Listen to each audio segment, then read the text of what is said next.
Assalamualaikum warahmatullahi wabarakatuh. Ini Bu ya, Waalaikumsalam warahmatullahi ada beberapa hal yang mungkin yang ingin saya konfirmasi dan tanyakan kepada Bu ya. Saya melihat bahwa belakangan ini kayaknya umat Islam khususnya yang berada di sekitar saya mengalami keterbelakangan dalam berpikir dan terjebak dengan seremoni-seremoni yang bersifat syariat gitu. Nah, sehingga kajian-kajian tauhid itu hanya sekedar lip service saja, tidak menimbulkan efek terhadap kehidupan dia dan juga masyarakat yang ada di sekitar. Kemudian juga sesuai dengan pernyataan Buya bahwa banyak manusia atau orang-orang pada saat ini beragama tapi tidak bertuhan gitu.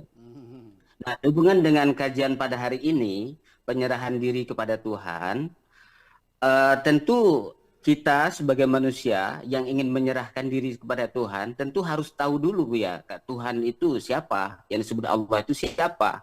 Nah, seringkali saya melihat bahwa ketika Allah itu berada di atas masjid, kalau dulu ada bacaan Allah, ketika jatuh, nah orang-orang pada heboh gitu, Tuhannya jatuh gitu. Kemudian ada juga mungkin bacaan-bacaan yang terjatuh dari mobil sehingga tergilas di jalan, maka mereka merasa bahwa Tuhannya tergilas mobil gitu. Nah, ini kan membuat pemikiran kita jadi kerdil gitu Bu ya.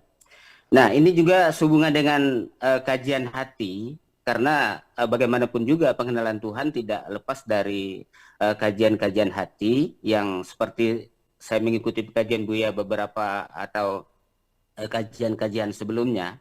Nah, pertanyaannya Buya, bagaimana trik-trik khusus yang singkat gitu, yang bisa cepat mengenal Allah itu sehingga kita bisa betul-betul menyerahkan diri, yang tidak dicampuri dengan nafsu-nafsu kita gitu ya. Di samping adanya hidayah dan sholat istikharah seperti disampaikan Buya tadi.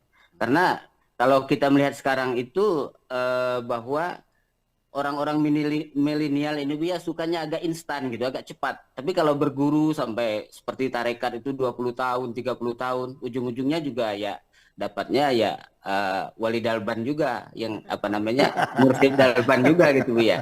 Banyak membaca buku ya kita ikut kepikir terhadap pemikiran-pemikiran orang yang menulis buku tersebut. Iya. Nah, ini kan membuat kita di masyarakat ini akan terjadi apa kegaduhan juga gitu Bu ya. Nah, itu dari pertanyaannya Bu ya, bagaimana supaya cepat triknya kita bisa mengenal Tuhan sehingga kita bisa betul-betul menyerahkan diri kepada Yang Maha Kuasa itu. Terima kasih Bu ya. Assalamualaikum warahmatullahi wabarakatuh.